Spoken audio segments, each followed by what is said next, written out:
네, 건강하게 삽시다 시간입니다. 대표적인 남성 질환이 있는데요. 바로 오늘 전립선과 관련한 질환을 알아보겠습니다. 이 남성의 절반 이상이 경험을 하고 있는데 대부분이 쉬쉬하고 있어서 잘 알려지지 않은 게 사실이죠. 네, 오늘과 내일은 이 집중적으로 전립선 질환에 대해서 알아볼 텐데요. 네. 오늘은 먼저 전립선 질환 중에서 가장 흔한 전립선염에 대해서 알아보겠습니다. 네. 비뇨기과 전문의 임헌관 원장 나오셨습니다. 네, 안녕하세요. 이 전립선 남성들조차도 이게 어디에 있는지 어떤 기능을 하는 곳인지 잘 모르는 경우가 좀 많거든요. 정확히 전립선이 무엇인지부터 좀 설명을 해주시죠.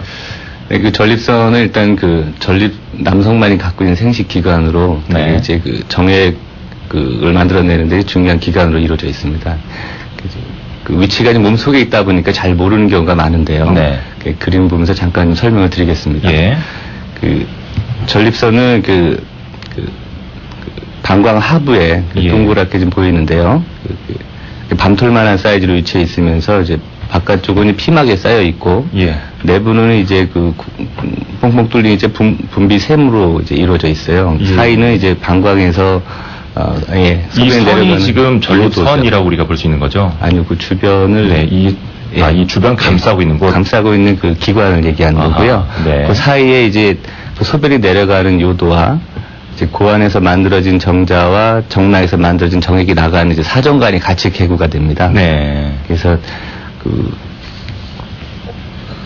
여기서 이제 정액의 그 정당과 더불어서 정액이 한 60% 이상을 만들어내는 이제 생식 기관으로 이제 구분이 되죠. 보기가 좀 어려우실 겁니다. 그러니까 그 전립선에 질환이 생긴다는 말씀이시잖아요. 전립선염 하면 말 그대로 전립선에 염증 같은 게 생기는 걸 말하는 건가요?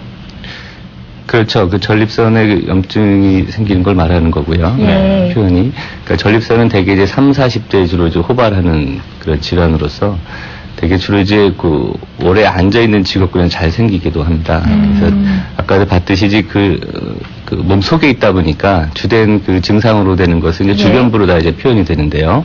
이제 방광 하부, 상치골 부위 이제 불쾌감이라든지, 음경이나 이제 고환의 통증, 그 다음에 고환과 항문 사이 회음부의 압박감, 네. 심한 경우에는 이제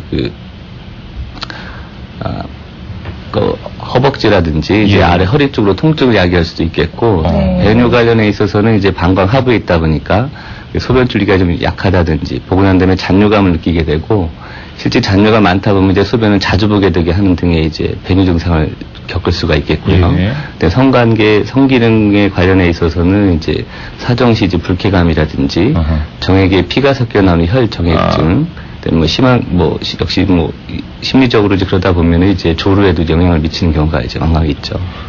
그렇군요. 지금 이런 증상들이 나타난다면 얼른 병원부터 찾아봐야 될 텐데, 앞에서도 정액에 피가 섞여서 나올 수도 있다고 말씀까지 해주셨는데, 그렇다면 불임으로 이어질 가능성도 있는 겁니까? 예, 그렇습니다. 전립선액 자체가 정나액과 더불어서 이제 정자를 이제 건강하게 이제 운반했는데 좋은 환경을 이제 이루어주게 되는데요. 전립선에 염증이 있게 되면은 이제 임상적으로 진료실에서 환자를 보게 되면 정자의 운동성이 현저하게 떨어져 있는 경우가 많습니다. 그래서 거꾸로 이제 불임 환자에 있어서 다른 부분에는 다 이제 정상인데 정액 검사 시에 정자의 운동성이 떨어져 있고 전립선염이 동반된 상태에서 네. 전립선염을 이제 잘 치료해주면은 정자의 운동성이 좀 다시 활발해져서 이제 임신된 케이스도 이제 몇 개 해서 경험을 하고 있죠. 네. 예. 그렇다면 이 전립선염이 왜 생기는지도 궁금하거든요. 성병처럼 문란한 성생활 때문에 그런 건가요? 근데 그렇게 잘못 알려진 부분이 있는데요. 꼭 그렇지는 않고요.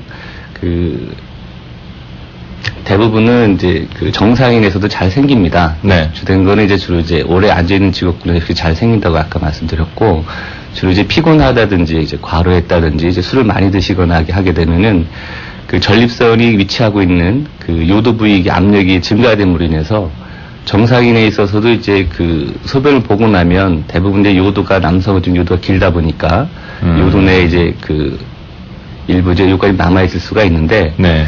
역시 어떤 치료 안 된 요도염이 있었다면 요도염의 원인균이 아니면 이제 대부분 어떤 화학물질이 있다가 이제 근위부 요도 내 전립선 요도 부위 압력이 높아지는 상황 속에서 전립선 내로 역류해서 이제 생기는 역류설로 설명이 되어지겠고요. 예.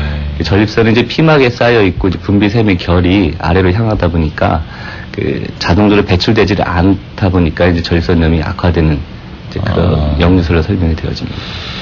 참 이 원인을 알아야 치료 방법을 좀 해결책을 제시할 수가 있을 텐데 대부분의 전립선염을 그 원인을 찾을 수가 없다니까 좀 답답하기도 합니다. 그렇다면 치료는 어떻게 해야 되는 겁니까?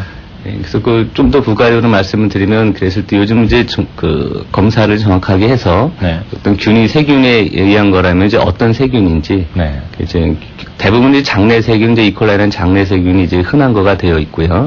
거꾸로 이제 그 치료 안 된 요디엄 성병균은 한 10% 미만에서 차지한다고 있는데 물론 대다수는 이제 그 어떤 균이 동정되지 않은 이제 비세균성인 경우가 많습니다. 근데 그때 혼자 어떤 개인적인 자가치료를 하는 것보다는 정확한 진단 하에 올바른 치료를 하는 게 좋겠기 때문에 비뇨기과 전문의를 찾는 것이 좋을 것 같습니다. 예. 그런데 치료를 하면 뭐 재발하거나 뭐 만성으로 발전하는 경우가 많나요? 그래도 대부분의 치료가 될 수 있는데요. 예. 왜냐하면 아까도 말씀드렸듯이 이제 호발 연령이 되게 30, 40대로다가 이제 사회적으로 활동이 이렇게 많은 시기에 있어서 뭐 잦은 이제 회식이라든지 술자리 등을 또 참여를 해야 되기 때문에 네. 대부분의 치료적인 걸 이제 적어도 한 4 내지 6주 정도는 이제 치료 기간을 잡고 어떤 전립선 내에 어떤 결석이라든지 이제 환경에 따라서는 2, 3개월 이상 치료를 요구하는 경우가 많은데 환자들이 이제 중간중간에 약물을 계속 이제 복용하면서 술 먹고 이렇게 하기가 불편하니까 스스로 체념해서 예. 그래서 치료가 이제 자의적으로 중단되는 경우가 더 많아서 예. 치료가 어렵다고 이렇게 느껴지는 것 같은데요. 그래서 저 같은 경우 이제 환자들이 오게 되면은 일단은 질환에 대한 그 전립선 질환에 대한 그 개요부터 좀 자세히 좀 설명을 해줘서 보면은 환자들이 좀 알고 쫓아오는 경우는 좀 대부분이 끝까지 가는데 네. 모르는 경우는 이제 너무 좀 뭐 전립선에 대한 정보가 이렇게 범람하다 보니까 자의적으로 이렇게 해결되는 경우가 좀 많은 것 같아요. 예. 좀 내 몸에 대해서도 잘 알고 내가 알았던 질병에 대해서도 좀 꾸준히 관심을 가져줘야 하겠네요. 네. 그리고 또 남성 2명 중에 1명이 걸린다고 말씀하셨는데 그렇다면 중요한 거는 그 걸리지 않는 1명에 들어야 된다는 거 아니겠습니까? 예방법이랄 게 딱히 있는지요? 역시 태도면에 있어서는 이제 오랜 동안, 그러니까 요즘 뭐 컴퓨터가 이제 일반화되어 있다 보니까 네. 장시간 동안 이제 앉아서 업무에 익숙하다 보니까 그 중간중간에 뭐 이렇게 일어나셔서 한 번씩 이렇게 돌아보기도 하고요. 그 다음에 일단은 피곤하거나 과로라든가 과음을 통해서 아까 역류소를 아까 설명했을 때처럼 전립선 내의 압력이 증가되지 않는 상황을 연출하는 게 좋겠고요. 되게 식사는 특별한 건 없겠고 다만 이제 마늘이라든가 스트로베리 같은 것이 이제 전립선염에 좋다고 이제 알려져 있는 건강 보조적인 부분인 거고 되게 영양제도 이제 많이들 드시는데요. 그 보조제 중에 이제 아연 성분이 지금 전립선 내 항염증 효과가 있다고 그래서 그런 거 드셔주는 게 좋겠고 역시 결혼하신 분이라면 이제 규칙적인 성생활을 해주는 것도 전립선염 예방에 도움이 되겠습니다. 예. 전립선염 아직 원인도 명확히 밝혀지지 않았고 그만큼 치료도 어려운 게 사실인데 네. 평소에 생활 습관을 좀 바르게 해서 피해 나가는 것이 좋겠다는 생각이 드네요. 원장님 오늘 말씀 감사합니다. 네.